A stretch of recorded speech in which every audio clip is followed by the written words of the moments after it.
Bueno, buenas tardes, compañeros y maestros, otra vez. Vengo a presentarles mi segundo bien. Este es un patrimonio mixto.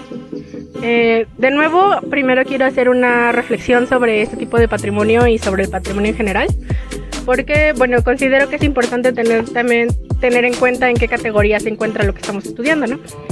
El patrimonio mixto, pues son los lugares que tienen un valor excepcional por combinar un patrimonio cultural y un patrimonio natural.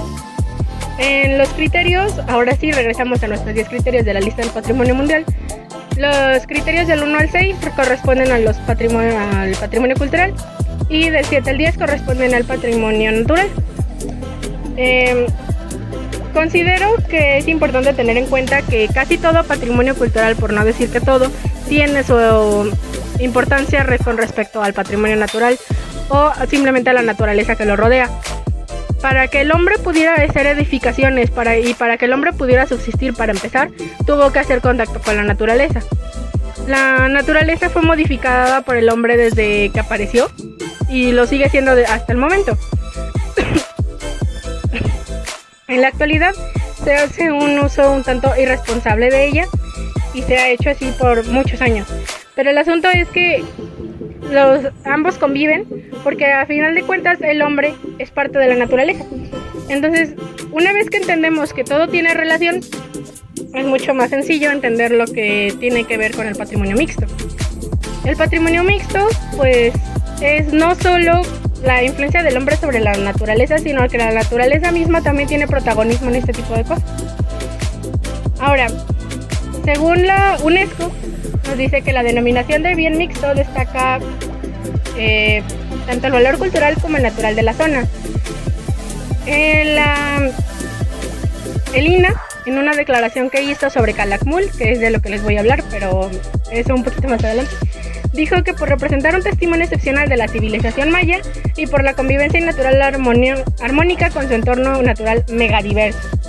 Entonces, ahora sí, vamos a entrar un poquito ya más de lleno a lo que es mi tema, que es la antigua ciudad maya y bosques tropicales protegidos de Calakmul.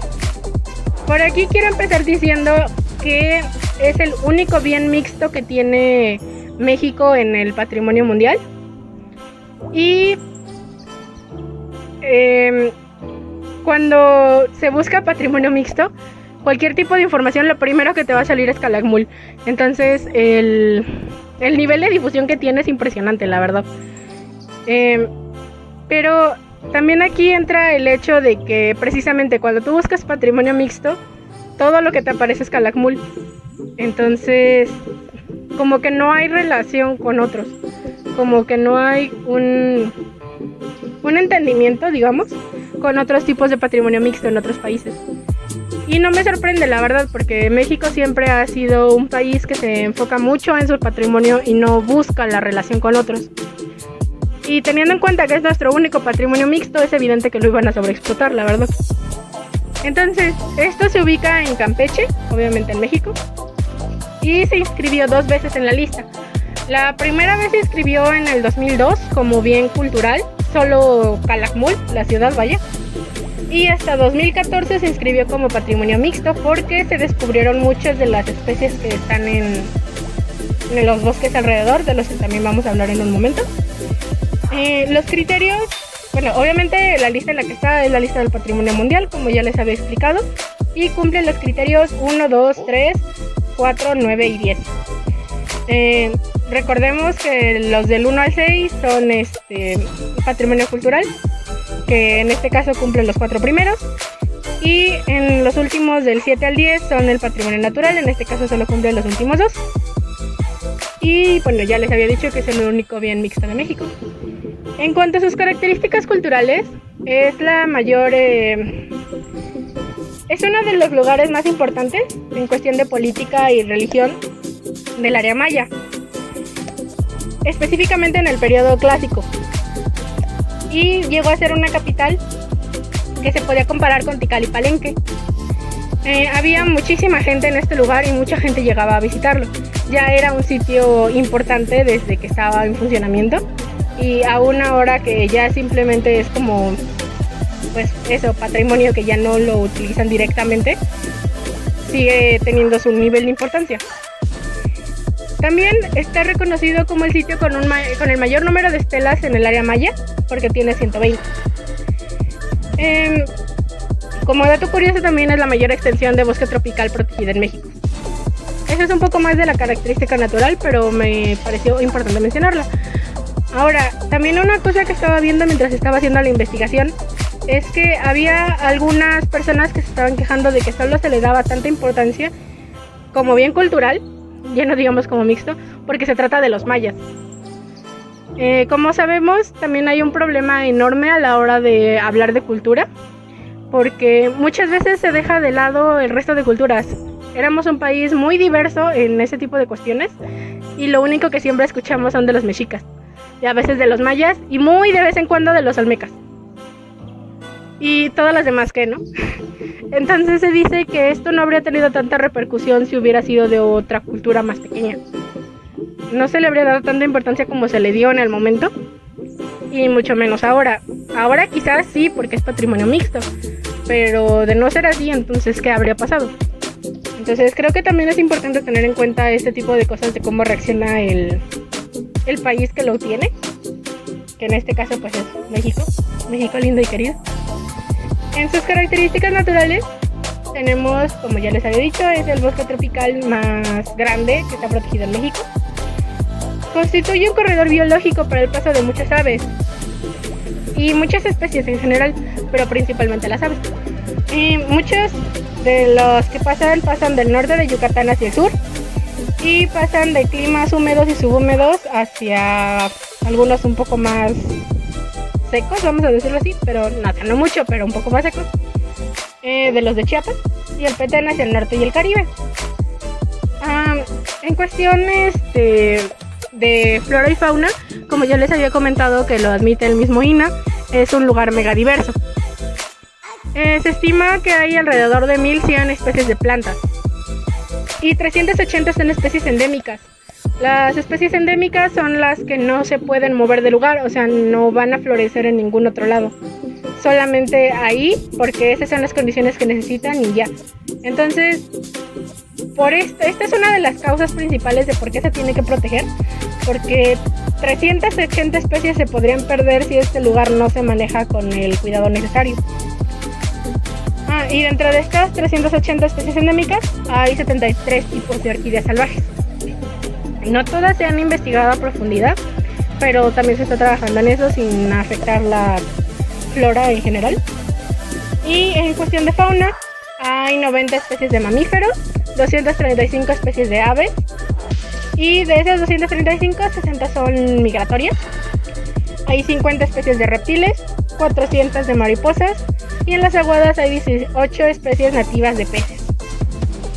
Entonces, como se puede ver, se puede ver el nivel de diversidad que hay aquí, el número de animales, y lo que más llegó a preocupar en su momento y lo que llevó a que se hiciera un patrimonio mixto es el hecho sobre todo de las especies endémicas o de las especies que son difíciles de encontrar, porque hubo un problema con las personas que hacían caza furtiva, y entonces no digo que actualmente no lo haya, pero ahora que está protegido pues es un poco menos. Ahora, otro problema que tenemos respecto a este tipo de situaciones es la protección baja, vamos a decirlo así, que le da México, porque cuando tú buscas Calakmul, lo primero que te va a aparecer son como 50 páginas de turismo. Y es este turismo desmedido una de las principales amenazas a un lugar como este. Por ejemplo, ya nos habían comentado en exposiciones anteriores nuestros compañeros que dependiendo de los lugares, en algunas incluso tenían un límite de personas permitidas por momentos. En México eso no existe. En ninguno de nuestros patrimonios realmente se le da la suficiente atención como para tenerles cuidado. No se diga en las pirámides, en lugares que ya son como súper conocidos y a los que todo el mundo dice, si no has ido, no vives en México, pero al final de cuentas no se les está cuidando. Y el problema es que tampoco es que tengamos experiencia en cómo cuidar un patrimonio mixto, en qué tienes que hacer, en cómo lo tienes que considerar, cómo puedes fomentar el turismo sin afectar ninguna de las partes que lo conforman. Como les digo, este es nuestro primero y llevamos muy poquitos años, nada más 6 con él, y pues realmente no se le da un buen manejo. En las páginas del estado, pues tampoco es que te den mucha información. Personalmente encontré más información del lugar en las páginas de turismo que en las páginas del estado. Pero, o sea, sí tienen, pero no creo que sea suficiente. No teniendo en cuenta que es una propiedad que tiene México, que es un patrimonio que se nos reconoce, que es a nivel mundial, nos representa a nivel universal, y no puede ser que el propio país que lo tiene no lo esté valorando de la manera que debería. Creo que los principales encargados de difundir la información y de hacer conciencia en la gente debería ser el gobierno, pero no lo hacen. Entonces, ¿qué es lo que queda? Creo yo que es similar a lo que les comentaba con el patrimonio inmaterial. Hay que hacer conciencia de que estas cosas son importantes, de que no son solamente también no son solamente un lugar al que ir de vacaciones, sacar un montón de fotos y decir, pues es que ya fui ahí y estaba bonito, ¿no? Creo que este tipo de lugares merecen que se investigue un poco más, que se investigue sobre la historia de los mayas, que los llevó a estar ahí, o qué son las estelas, o cosas por el estilo, ¿no? Creo que todo esto es importante y que debería dejar de patrocinarse como un lugar turístico solamente. Porque en todo lo que encontré de México y de Campeche específicamente, te lo dicen como deberías visitarlo, ¿no? Pero en plan, dame tu dinero por el turismo. Entonces creo que debería dejar de hacerse eso, sino interesar a las personas en el lugar para que lo visiten por lo que es. Y así vas a obtener turismo, pero a la vez la gente va a tener una conciencia histórica y del patrimonio. Entonces, mis conclusiones finales son esas, que el patrimonio no se le da la importancia que debería, y los patrimonios culturales materiales son como los más reconocidos a nivel general, y no se detienen a ver los naturales, los mixtos y los inmateriales. Cuando se ve una ruina o se ve una escultura ya conocida por la mayoría del mundo, que ya es prácticamente conocimiento general, pues dicen, pues sí, lo reconozco como patrimonio, ¿no? Pero entonces te enseñan un lugar como Calakmul, o te enseñan unas tradiciones como las de Zetezal, y dicen, bueno, pero ¿y eso qué, no? O peor aún, los bienes naturales, como los que ya habíamos estado viendo gracias a nuestros compañeros, no se les da la importancia que tienen. Entonces creo que debería de hacerse más hincapié en estas cosas para que la gente pueda admirarlos por lo que son. Y pues lo mismo que dije antes, si alguien tiene alguna duda me la puede preguntar, no pasa nada. Y pues les añadí bastantes cosas en las presentaciones. Como les digo, les añadí los videos de lo de Zetezal. Aquí en mi computadora aparecen errores, pero creo que sí se ven. Si no, de todas maneras ahí está el link. Y de Calakmul les voy a poner algunos links de lo que les digo del turismo. Entonces, pues creo que eso es todo por mi parte y muchas gracias por su atención.